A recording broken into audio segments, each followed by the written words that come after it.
رملہ آج بھی ابا کے کمرے سے روتے ہوئے نکلی تھی۔ اس کی سسکیاں بند نہیں ہو رہی تھیں۔ میں بھی اسکول جانے کے لیے جاگی ہی تھی۔ یونیفارم پہن کر اپنے کمرے سے باہر آئی تو اسے دیکھ کر مجھے حیرت سی ہونے لگی تھی۔ مجھے دیکھ کر رملہ نے اپنی آنکھوں سے آنسو صاف کیے تھے اور کچن میں چلی گئی۔ میں اب 8ویں جماعت میں تھی، اس لیے اتنی بھی انجان نہ تھی۔ اتنا تو معلوم ہی تھا کہ میاں بیوی ایک کمرے میں رہتے ہیں اور بیویاں خوش بھی رہتی ہیں، یوں روتے ہوئے کمرے سے باہر نہیں آتیں۔ جس عمر میں تھی، اس عمر میں ایسی باتیں ذہن میں زیادہ گردش کرتی ہیں۔ پھر میری دوستیں اکثر اپنے کسی کزن یا چچا کی شادی کا ذکر کر دیتی تھیں۔ ہم سب لڑکیاں سن بلوغت میں قدم رکھ چکی تھیں، اس لیے فطری سی بات تھی کہ اب کھلونوں میں جی نہیں لگتا تھا۔ ہمیں ایسی باتیں چسکا دینے لگی تھیں۔ آج کل کون سا فیشن چل رہا ہے، شادی پر لڑکیاں کیا پہنتی ہیں، دلہن کیسی لگ رہی تھی، ماموں یا چچا کی شادی پر ان کا کمرہ کب بند ہوا اور صبح کب کھلا، اور یہ بات کوئی انوکھی بھی نہ تھی۔ نئے شادی شدہ جوڑے کے کمرے پر تو نہ چاہتے ہوئے بھی سب کی نظریں ہوتی ہیں۔ میری دوستیں اکثر ایسی باتیں کر کے ہنستی تھیں، کہتی دادی سے چھپ کر چچا نے چچی کو گلاب اور کلیوں کے گجرے لگا دیے تھے، لیکن دادی نے انہیں 12 بجے سے پہلے کمرے میں جانے نہیں دیا، اس لیے چچی کا موڈ بڑا خراب تھا۔ ایسی باتیں ہم سب لڑکیاں بڑی دلچسپی سے سنتیں۔ عجیب بات یہ تھی، ہم سب میں سے یہ کسی کو معلوم نہ تھا کہ نئی شادی شدہ جوڑے کے بند دروازے کے پیچھے کی داستان کیا ہوتی ہے، لیکن دل میں جذبات کچھ عجیب سے اٹھتے تھے۔ کبھی تجسس سا بھی ہوتا کہ پتہ بھی تو چلے اندر ہوتا کیا ہے۔ یہ سوال ایسا تھا جو سب لڑکیوں کے ذہنوں میں اٹھتا تو تھا، لیکن شرما شرمی ہم ایک دوسرے سے ذکر نہیں کر سکتی تھیں۔ میں نے بھی یہ سن رکھا تھا، بلکہ دیکھا بھی تھا کہ شادی ہونے کے بعد دلہن سجی سوری کمرے سے مسکراتے ہوئے نکلتی ہے، لیکن رملہ تو روتے ہوئے نکلتی تھی۔ ابھی 4 دن پہلے ہی تو رملہ سے ابا کا نکاح ہوا تھا۔ رملہ ہمارے گھر پہلے بھی ملازمت کرتی تھی، بلکہ یوں کہنا زیادہ بہتر ہوگا کہ میں نے رملہ کی گود میں ہی آنکھ کھولی تھی۔ وہ اور اس کی والدہ میری پیدائش سے پہلے ہمارے گھر کا کام کرتی تھیں۔ وہ ماں بیٹی دونوں ہی ہندو تھیں۔ رملہ کی والدہ تو ساڑی اوڑھے ہی ہمارے گھر آتی تھیں۔ میں نے جب سے ہوش سنبھالی تھی اپنے ابا کو چپ چپ اور اداس ہی دیکھا۔ وجہ تھی امی کی جدائی۔ میرے والد کی میری والدہ سے محبت کی شادی ہوئی تھی، لیکن میرے والد زیادہ امیر نہ تھے اور یہاں انہیں کوئی ڈھنگ کی نوکری نہیں مل رہی تھی، اس لیے وہ دبئی میں نوکری کرنے چلے گئے۔ میری دادی بہت ہی ظالم قسم کی خاتون تھیں۔ میری والدہ کو ایک پل بھی چین نہیں لینے دیتی تھیں۔ ملازمہ کے ہوتے ہوئے بھی سارے کام میری والدہ سے کرواتی تھیں۔ میرے والد پہلے تو 3 ماہ بعد پاکستان آ جاتے تھے۔ میری والدہ ان سے کہتی کہ یا تو وہ انہیں بھی اپنے ساتھ لے جائیں یا پھر دبئی کی نوکری چھوڑ دیں۔ میرے والد کہتے کہ وہ بہت جلد پیسہ کما کر واپس آ جائیں گے، لیکن میرے والد اس بار 6 ماہ تک واپس نہیں آئے تھے۔ والدہ نے انہیں یہ بھی کہا کہ وہ امید سے ہیں، ڈاکٹر نے انہیں بیڈ ریسٹ کا مشورہ دیا ہے، لیکن دادی ان سے اب بھی ویسے ہی کام کرواتی ہیں۔ ان کی حالت اب ٹھیک نہیں رہتی۔ میرے والد واپس آنا چاہتے تھے، لیکن جہاں وہ نوکری کرتے تھے وہ انہیں چھٹی دینے کے لیے تیار نہ تھا، لیکن میری دادی کے مظالم بڑھتے ہی جا رہے تھے۔ انہوں نے میری والدہ سے کہا کہ دھلے کپڑے بالٹی میں ڈال کر چھت پر پھیلا کر آؤ۔ میری والدہ کو وزن اٹھانا منع تھا۔ میری دادی کو اس بات سے کوئی غرض نہ تھی کہ وہ کس حال میں ہیں۔ 7ویں ماہ میں میری والدہ سیڑھیوں سے گر گئیں۔ میری ولادت ہوئی، وہ خالق حقیقی سے جا ملیں۔ میرے والد میری والدہ کی موت کی خبر سن کر پہنچے تھے۔ میری والدہ کی میت کو دیکھ کر دھاڑے مار مار کر رو رہے تھے۔ میری دادی نے یہ تو نہیں بتایا والدہ کی موت کے پیچھے ان کا ہاتھ ہے، لیکن میری والدہ کی موت کے اگلے روز ہی میرے والد کو دوسری شادی کا مشورہ دینے لگیں۔ دوسری شادی تو بہرحال میرے والد نے نہیں کی تھی۔ انہوں نے صاف انکار کر دیا تھا کہ میں جانتا ہوں کہ آپ کا رویہ میری بیوی کے ساتھ کیسا تھا۔ میری دادی کہنے لگیں کہ تمہاری بیوی تم سے جھوٹ بولتی تھی، میں نے اس کے ساتھ کوئی ظلم نہیں کیا اور میں اتنی چھوٹی سی بچی نہیں پال سکتی۔ میرے والد نے ان کی کوئی بات نہ مانی اور مجھے دادی کے حوالے کر کے چلے گئے۔ میں 10 سال کی تھی جب میری دادی کا انتقال ہو گیا۔ میرے والد صاحب 10 سال بعد دبئی سے واپس لوٹے تھے۔ اپنے ہوش و حواس میں نے اپنے والد کو 10 سال کی عمر میں دیکھا تھا۔ میرے والد نے خوب پیسہ کما لیا تھا، اس لیے ایک پوش علاقے میں بڑا سا گھر لیا اور وہاں پر شفٹ ہو گئے۔ میری دادی کے زمانے سے ہی رملہ اور اس کی والدہ ہمارے گھر کا کام کرتی تھیں۔ میری دادی ایک سخت گیر عورت تھیں۔ اس نے واقعی مجھے نہ پکڑا اور نہ سنبھالا۔ رملہ اس وقت 15 سال کی تھی۔ اپنی والدہ کے ساتھ کام میں مدد کرنے آ جاتی تھی، اس لیے مجھے بھی سنبھالنے لگی۔ میرا سارا وقت اسی کے ساتھ گزرتا تھا۔ جب میں 10 سال کی ہوئی تو رملہ 25 سال کی ہو چکی تھی۔ اس کی والدہ کا انتقال ہو چکا تھا، اس لیے وہ دن رات دادی کے ساتھ ہی ہمارے گھر پر رہتی تھی۔ اس کا بھی کوئی سہارا نہ تھا، اس لیے مجبوراً میرے والد کو جب گھر شفٹ کرنا پڑا تو اسے بھی اپنے ساتھ اس بڑے سے گھر میں لے جانا پڑا۔ نئے گھر میں جاتے ہی سارا گھر رملہ نے سنبھالا تھا۔ ایک دن اس نے میرے والد سے یہ کہا کہ صاحب جی، آپ دوسری شادی کر لیں، کیونکہ میں اب مریم بی بی کو نہیں سنبھال سکتی، کیونکہ سب میری برادری والے مجھ سے شادی کرنے کا کہہ رہے ہیں۔ میرے والد شادی کے خواہش مند نہ تھے، لیکن یہ بھی ایک حقیقت تھی کہ ایک عورت کے بغیر ہمارا گھر نہیں چل سکتا تھا، اس لیے میرے والد نے شادی کر لی۔ میں اس وقت 10 سال کی تھی، اس لیے بہت خوشی خوشی اپنے والد کی شادی پر تیار ہوئی تھی، اور خوش اس لیے بھی تھی کہ ہمارے گھر ایک نئی دلہن آئے گی، لیکن یہ نہیں معلوم تھا کہ وہ دلہن بس ایک دن کی ہی مہمان ہوگی۔ نہ جانے کیوں وہ عورت اگلے روز صبح جب کمرے سے باہر آئی تو رو رہی تھی۔ اس کے آنسو بے تحاشا بہہ رہے تھے، اس کے چہرے پر بدحواسی اور خوف سا پھیلا ہوا تھا۔ حالانکہ میرے والد بہت نرم خو طبیعت کے مالک تھے، اونچی آواز میں بات تک نہیں کرتے تھے۔ یہ بھی نہیں کہ عورتوں کو دیکھ کر ان کی نظریں کبھی بے لگام ہوتی ہوں یا وہ ہوس کی نظر رکھتے ہوں، وہ تو غیر عورت کی طرف نظریں اٹھا کر بھی نہیں دیکھتے تھے۔ لیکن وہ عورت صبح اٹھتے ہی اپنے گھر چلی گئی اور پھر واپس ہی نہیں آئی۔ اس نے میرے والد سے طلاق کا مطالبہ کر دیا۔ میرے والد تو اس مطالبے پر گھبرا سے گئے تھے۔ انہیں تو وجہ ہی سمجھ نہیں آئی کہ میری سوتیلی ماں کس بات پر طلاق مانگ رہی ہے۔ وہ عورت طلاق کے لیے بضد تھی، اس لیے میرے والد نے اسے طلاق دے دی اور رملہ سے کہا کہ وہ اپنی برادری میں شادی کر لے، وہ بھی کب تک ہمارے گھر کی خاطر اپنی عمر گنوا سکتی تھی۔ رملہ جب جانے لگی تو میں پھوٹ پھوٹ کر اس کے گلے لگ کر رونے لگی۔ میں نے تو آنکھ بھی اسی کی گود میں کھولی تھی۔ میرے والد تو صبح ہی اپنے کام پر چلے جاتے تھے، باقی کا پورا دن میں تنہا تو نہیں گزار سکتی تھی۔ رملہ نے بھی مجھے 14 سال تک کی عمر تک ایک ماں کی طرح پالا اور سنبھالا تھا۔ میرے آنسو شاید اس سے بھی برداشت نہیں ہو رہے تھے، اس لیے میرے آنسو اس کے پاؤں کی زنجیر بن گئے۔ وہ مجھے چھوڑ کر نہیں گئی۔ 3-4 سال اور بیت گئے۔ رملہ کی برادری والوں نے بھی شور شروع کر دیا۔ میری خاطر میرے والد نے پھر سے شادی کر لی، لیکن نہ جانے کیا وجہ تھی کہ وہ عورت بھی میرے والد کو چھوڑ کر چلی گئی، وہ بھی شادی کے اگلے روز ہی، ویسے ہی جیسے پہلی والی عورت گئی تھی، روتے ہوئے بدحواسی کے عالم میں، جیسے کمرے میں میرے والد کی جگہ کسی جن بھوت کو دیکھ لیا ہو۔ اس عورت نے بھی میرے والد سے طلاق لے لی، لیکن اب رملہ کی برادری والوں نے کہا وہ اس کی شادی اپنی برادری میں لازمی کر دیں گے۔ میں بھی 8ویں جماعت میں آ چکی تھی، اس لیے میرے والد نے انکار نہیں کیا اور مجھے بھی سمجھانے لگے کہ اس لڑکی کی اپنی بھی کوئی زندگی ہے، تم کیوں رو دھو کر اسے بے بس کر دیتی ہو۔ اس بار میں نے اپنے آنسو بھی ضبط کر لیے تھے۔ وہ 10 سال کی عمر سے ہمارے گھر کام کر رہی تھی، اس لیے میرے والد نے اس کی شادی کا سارا خرچہ خود اٹھانے کی ذمہ داری لی تھی۔ رملہ نے مجھ سے کہا کہ میں اس کی شادی پر ضرور آؤں۔ میں نے پوچھا تمہارا دلہا کیسا ہے، تو کہنے لگی اچھا ہے۔ یہ کہتے ہوئے اس کے چہرے پر خوشی کی چمک سی پھیل گئی تھی۔ ہم دونوں باپ بیٹی رملہ کی شادی پر گئے تھے۔ وہ دلہن بنی بہت اچھی لگ رہی تھی۔ میرے لیے یہ میری زندگی کا پہلا تجربہ تھا کہ کسی ہندو کی شادی ہوتے دیکھتی۔ سب کچھ انڈین ڈراموں جیسا لگ رہا تھا۔ مجھے بارات کے آنے کا انتظار تھا کہ دیکھوں 7 پھیرے کیسے لگا کر یہ لوگ شادی کرتے ہیں، لیکن ہمارا انتظار بڑھنے لگا تھا۔ رات کے 10 کے بجائے 12 بج چکے تھے، لیکن بارات نہیں آئی تھی۔ پھر یہ خبر ہم تک پہنچی کہ دولہا کسی اور لڑکی کو پسند کرتا تھا، اس لیے اپنے گھر سے بھاگ گیا۔ اس خبر نے تو رملہ کی خوشیوں پر پانی پھیر دیا تھا۔ وہ رونے لگی تھی۔ اس کے ہندو مت کے مطابق جس لڑکی کی بارات واپس لوٹ جاتی تھی اسے منحوس سمجھا جاتا تھا اور کوئی بھی اس سے شادی نہیں کرتا تھا، اس لیے اس کی برادری والے رملہ کی شادی ایک بڈھے سے کرنے لگے جو 80 سال کے لگ بھگ تھا۔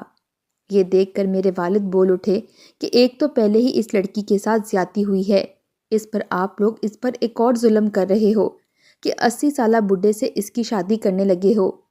اس شخص کے تو قبر میں پیر ہیں، یہ کیا تحفظ اسے دے سکتا ہے؟ میرے والد کا یہ کہنا انہیں مہنگا پڑ گیا۔ وہ لوگ کہنے لگے اگر آج اس کی کسی سے شادی نہ کی تو یہ عمر بھر کنواری ہی رہے گی۔ میرے والد نے کہا کہ ایک 80 سالہ بڈھے کے ساتھ زندگی گزارنے سے بہتر ہے کہ یہ لڑکی یوں ہی زندگی گزار دے۔ وہ لوگ کہنے لگے ہم اسے ستی کر کے اسی لال جوڑے میں اسے شمشان گھاٹ میں لے کے جا کر جلا دیں گے۔ یہ سن کر تو رملہ کی رنگت ہی اڑ گئی تھی۔ میرے والد نے کہا کہ اسے میں اپنے ساتھ لے جا رہا ہوں اور دیکھتا ہوں کہ یہ ظلم اس کے ساتھ کون کرتا ہے۔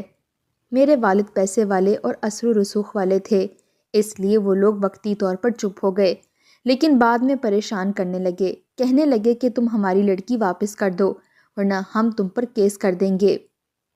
رملہ واپس نہیں جانا چاہتی تھی۔ میں بھی یہ سن کر کہ وہ لوگ رملہ کو زندہ جلا دیں گے رونے لگی تھی۔ میرے والد نے کہا کہ ان کے پاس رملہ کو روکنے کا ایک ہی طریقہ بچا ہے کہ وہ اسلام قبول کر لے اور وہ اس سے نکاح کر لیں تاکہ رملہ کی برادری والے ان پر کیس نہ کر سکیں۔ رملہ پہلے ہی ہمارے گھر، ماحول اور اسلام سے بہت متاثر تھی۔ دل سے تو پہلے ہی اسلام کو سچا دین مان چکی تھی، اس لیے اس نے کلمہ پڑھنے میں دیر نہیں لگائی۔ میرے والد کی عمر 42 سال ہو چکی تھی۔ جب ان کی شادی رملہ سے ہوئی تھی میں خوش تھی کہ اب وہ ہمیشہ ہمارے گھر پر ہی رہے گی۔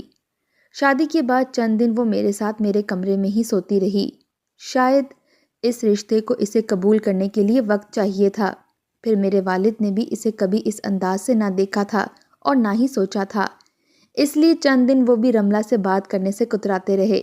لیکن ایک دن ابا اس کے لیے ایک بہت خوبصورت سا لباس لے کر آئے تھے، ساتھ میں بہت سی کانچ کی چوڑیاں اور وہ سب چیزیں جو دلہن پہنتی ہے۔ رملہ نے بھی انکار نہیں کیا تھا۔ وہ میری والد کی احسان مند تھی، اس لیے تیار ہو گئی، لیکن میرے والد کے کمرے میں جانے سے گھبرا رہی تھی۔ مجھ سے کہنے لگی مجھے مالک کو دیکھ کر کبھی ایسا نہیں لگتا کہ وہ ظالم قسم کے شخص ہیں، لیکن جو کچھ ان کی پچھلی 2 بیویوں کا رویہ تھا نہ جانے کیوں مجھے خوف آ رہا ہے۔ میں نے کہا تم میرے والد پر شک کر رہی ہو؟ وہ کہنے لگی نہیں، شاید مجھے کوئی وہم ہو گیا ہے۔ وہ گھبرا رہی تھی لیکن میرے والد کے کمرے میں چلی گئی۔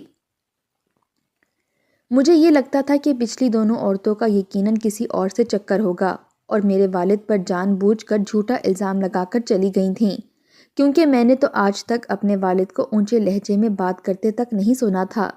ظلم و زیادتی تو بہت دور کی بات تھی۔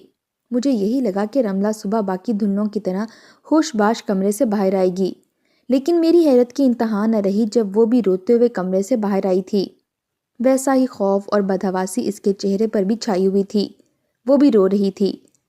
میں سمجھ نہیں پا رہی تھی کہ آخر ابا کرتے کیا ہیں۔ رملہ روتے ہوئے کمرے میں چلی گئی۔ میں ایک الجھن کا شکار ہو چکی تھی۔ میرے والد دیکھنے میں بالکل بھی ظالم نہ تھے، پھر کیا وجہ تھی کہ ان کی پچھلی دونوں بیویاں بھی ان کے کمرے سے روتی ہوئی نکلی تھیں اور طلاق مانگ لی تھی، اور اب رملہ بھی رو رہی تھی۔ میں نے سوچا کہ رملہ سے میری اچھی دوستی ہے، اسے پوچھ کر دیکھتی ہوں، شاید بتا دے۔ میری بات سن کر وہ مجھے پہلے تو کھوئے کھوئے انداز سے دیکھنے لگی، پھر رونے لگی، کہنے لگی کچھ نہیں، بس تم نہیں سمجھ سکتی کیونکہ تم چھوٹی ہو۔ میں اس کے آنسو صاف کرنے لگی تو اس نے مجھے اپنے ساتھ لگا لیا، کہنے لگی میں تم سے بہت پیار کرتی ہوں مریم، اس لیے تمہیں چھوڑ کر نہیں جا سکتی۔ رملہ میرے ساتھ سونے لگی تھی، میرے والد سے کترانے لگی تھی۔ جب بھی وہ کام سے واپس لوٹتے وہ جلدی جلدی اپنے سارے کام نپٹا کر میرے والد کے گھر آنے سے پہلے کھانا بھی کھا لیتی اور میرے کمرے میں چلی جاتی تھی۔ اس کے بعد تو وہ کمرے سے باہر نہیں آتی تھی۔ چند دن تو میرے والد یہ سب دیکھتے رہے، لیکن کب تک دیکھتے، اس لیے ایک رات ہم لوگ سو رہے تھے جب میرے والد ہمارے کمرے میں آ گئے۔ میں نیند کی کچی تھی، اس لیے ذرا سی آہٹ پر میری آنکھ کھل گئی۔ میں نے چور آنکھوں سے دیکھا تو وہ رملہ کو جگا رہے تھے، اس سے یہ کہہ رہے تھے کہ وہ اپنے کمرے میں آئے، لیکن وہ بار بار انکار کر رہی تھی۔ کچھ دیر تو میرے والد اس کی بڑی پیار سے منت سماجت کرتے رہے، لیکن جب وہ نہیں مانی تو وہ واپس چلے گئے۔ مجھے یہ بات سمجھ نہیں آتی تھی کہ آخر میرے ابا کے ساتھ ایسا بھی کیا مسئلہ تھا کہ کوئی بھی عورت رات کو ان کے ساتھ رہتے ہوئے گھبراتی تھی، لیکن ایک بار جو میری آنکھوں نے دیکھا میرے ہوش اڑانے کے لیے کافی تھا۔ رملہ کی طبیعت کچھ ٹھیک نہیں تھی، اس لیے میں کپڑے دھونے لگی۔ لیکن جب میں نے اپنے والد کی بستر کی چادر دیکھی تو میرے ہوش اڑ گئے۔ ان کی چادر پر خون کے دھبے لگے ہوئے تھے۔ میں تو یہ دیکھ کر ڈر گئی تھی۔ میں نے سوچا کہ مجھے دیکھنا چاہیے کہ ابا ایسا کیا کرتے ہیں۔ رملہ جیسی لڑکی بھی ان کے پاس جانے سے ڈرنے لگی تھی، حالانکہ وہ تو میرے والد کو بہت اچھا سمجھتی تھی، ہمیشہ ابا کی تعریف ہی کرتی تھی، لیکن اب ڈری سہمی سی رہتی ہے۔ ایک رات ابا نے رملہ سے سختی سے بات کی تھی، کہنے لگے تم مجھے آج میرے کمرے میں نظر آؤ، تم میری بیوی ہو، تمہیں ذرا بھی میرے جذبات کا احساس نہیں ہے۔ اس وقت وہ کچن میں کھڑی روٹیاں بنا رہی تھی، میں کچن سنک میں رکھے برتن دھو رہی تھی۔ یہ سن کر رملہ کی تو حالت غیر ہونے لگی تھی۔ اس نے کھانا بھی ٹھیک سے نہیں کھایا تھا، لیکن وہ میرے والد کے کمرے کی بجائے میرے کمرے میں جا کر بیٹھ گئی۔ جب میں کمرے میں آئی تو کہنے لگی کہ میرے سر میں بہت درد ہے، میں سونے لگی ہوں، تمہارے ابا میرا پوچھیں تو کہنا کہ میری طبیعت ٹھیک نہیں ہے۔ مجھے رملہ کی بات لگی تو بہت عجیب سی تھی، لیکن یہ بھی تھا کہ مجھے رملہ سے بھی محبت تھی، اس لیے میں اس کی بات ٹال نہیں سکتی تھی۔ جب ابا میرے کمرے میں آئے تو رملہ سو چکی تھی۔ میں نے کہا کہ اس کے سر میں درد ہے، اس کی طبیعت ٹھیک نہیں ہے۔ یہ سن کر ابا میرے کمرے سے باہر چلے گئے، لیکن اگلے روز وہ ابا کے کمرے میں تھی۔ کھانا ابا بازار سے لے آئے تھے۔ مجھے کھانے کا کہہ کر رملہ کا ہاتھ پکڑا اور اسے اپنے ساتھ اپنے کمرے میں لے گئے۔ عجیب بات ہے کہ مجھے بے چینی سی ہونے لگی تھی۔ کھانے کے بعد میں اپنے کمرے میں چلی گئی، لیکن مجھے چین نہیں آ رہا تھا، اس لیے سوچا کہ کیوں نہ میں کمرے کی کھڑکی سے جھانک کر دیکھوں کہ آخر وجہ کیا ہے۔ میں اپنے کمرے سے باہر نکلی اور ابو کے کمرے کے سامنے کھڑی ہو گئی۔ وہاں موجود کھڑکی کھولنے کی کوشش کی، لیکن وہ اندر سے بند تھی۔ میں واپس پلٹنے لگی تو سسکیوں کی آواز نے میرے قدموں کو جیسے روک دیا تھا۔ میں رملہ کی آنکھوں میں آنسو نہیں دیکھ سکتی تھی، اس لیے مجھے ابا سے کچھ چڑ بھی ہونے لگی تھی۔ اگلے روز رملہ پر وہی بدحواسی سی چھائی ہوئی تھی، وہ رو رہی تھی۔ ایسی حالت دیکھ کر مجھے اس پر ترس سا آنے لگا۔ میں نے کہا کہ آخر کیا وجہ ہے، ابا تمہیں کیا کہتے ہیں؟ کہنے لگی کہ وہ میں تمہیں نہیں بتا سکتی۔ میں نے کہا میرے ابا ظالم ہیں تو تم انہیں چھوڑ کر چلی جاؤ گی۔ کہنے لگی کہ اگر میرا کوئی اور ٹھکانہ ہوتا تو میں کب کی جا چکی ہوتی۔ تمہارے ابا اس قابل نہیں کہ ان کے ساتھ زندگی گزاری جا سکے۔ جیسے وہ دن بھر نظر آتے ہیں، رات کو ان کا رویہ ایسا نہیں ہوتا۔ میں نے کہا میں جاننا چاہتی ہوں کہ ابا ایسا کیا کرتے ہیں؟ کہنے لگی رات کو تم میری جگہ ان کے کمرے میں جا کر بیٹھ جانا، تمہیں پتہ چل جائے گا تمہارے والد کیسے ہیں۔ میں تو انہیں بہت اچھا انسان سمجھتی تھی۔ جو عورتیں پہلے تمہارے والد کی زندگی میں آئیں، انہوں نے بالکل ٹھیک فیصلہ کیا تھا۔ پھر اس نے مجھے اپنا بازو اوپر کر کے مجھے دکھایا۔ زخم کا اتنا گہرا نشان تھا کہ میں دیکھ کر کانپ کے رہ گئی تھی، لیکن منہ سے کچھ نہیں بولی۔ مجھے غصہ آنے لگا تھا، ابا نے ایسا کیوں کیا؟ میں سوچ چکی تھی کہ رات کو کمرے میں جا کر بیٹھوں گی۔ رات کو میں اپنے والد کے کمرے میں جا کر لیٹ گئی اور لحاف منہ تک تان لیا۔ میرے والد کمرے میں آئے تو انہوں نے دروازہ بند کیا، کمرے کی لائٹ بند کی اور میرے پاس آنے لگے۔ اس وقت میرا دل بہت زور سے دھڑکنے لگا تھا۔ انہوں نے لحاف میرے اوپر سے بڑی بے دردی سے اتار کر پھینکا تھا، پھر کہنے لگے تم میری بیوی کی جگہ لینے والی کون ہوتی ہو؟ میں نے صرف شبانہ سے محبت کی تھی، لیکن وہ مجھے چھوڑ کر چلی گئی۔ وہ مجھے کیوں چھوڑ کر چلی گئی؟ ساری عورتیں بے وفا ہوتی ہیں، محبت کرو تو چھوڑ کر چلی جاتی ہیں۔ میں نے شبانہ سے محبت کی تھی اور وہ مجھے چھوڑ کر چلی گئی، اس لیے تم سے کبھی بھی محبت نہیں کروں گا، ورنہ تم بھی مجھے چھوڑ کر چلی جاؤ گی۔ اور پھر سگریٹ میرے بازو پر لگا تھا، میں تڑپ کر رہ گئی تھی۔ میرے والد پر شاید کوئی جنون سوار تھا، مجھے بے تحاشا مارنے لگے، کہنے لگے کہ میں تمہیں کھونا نہیں چاہتا، اس لیے تم سے محبت نہیں نفرت کروں گا، کیونکہ جس چیز کو میں دل سے چاہتا ہوں وہ مجھ سے کھو جاتی ہے۔ میرے چہرے پر اور بازو پر زخم ہو چکے تھے اور اسی سے چادر پر بھی خون کے دھبے لگ چکے تھے۔ میں نے بامشکل اٹھ کر کمرے کی لائٹ جلا دی۔ میری شکل دیکھ کر میرے والد کے حواس ہی اڑ گئے تھے۔ مجھے زخم دیکھ کر وہ خود بھی پریشان ہو گئے۔ میں اپنے والد کے جنون کو دیکھ کر سمجھ گئی تھی کہ وہ ایک نفسیاتی مریض بن چکے ہیں۔ انہیں میری والدہ سے محبت تھی اور وہ انہیں کھو چکے تھے، اس لیے سمجھتے تھے کہ اگر دوسری بیوی سے بھی محبت کریں گے تو وہ بھی مر جائے گی، اس لیے اس سے نفرت کا اظہار کرتے تھے۔ میں نے اپنے والد کو ایک سائیکیٹرسٹ کو دکھایا، اس کے علاج سے میرے والد ٹھیک ہو چکے تھے۔ زندگی کی اس حقیقت کو تسلیم کر چکے تھے کہ ضروری نہیں کہ جس محبت کو وہ کھو چکے ہیں ہر بار اپنی محبت کو کھو دیں گے۔ اب میرے والد کا رویہ رملہ سے کافی بہتر ہو چکا تھا۔ آہستہ آہستہ وہ بہتری کی طرف آ رہے تھے۔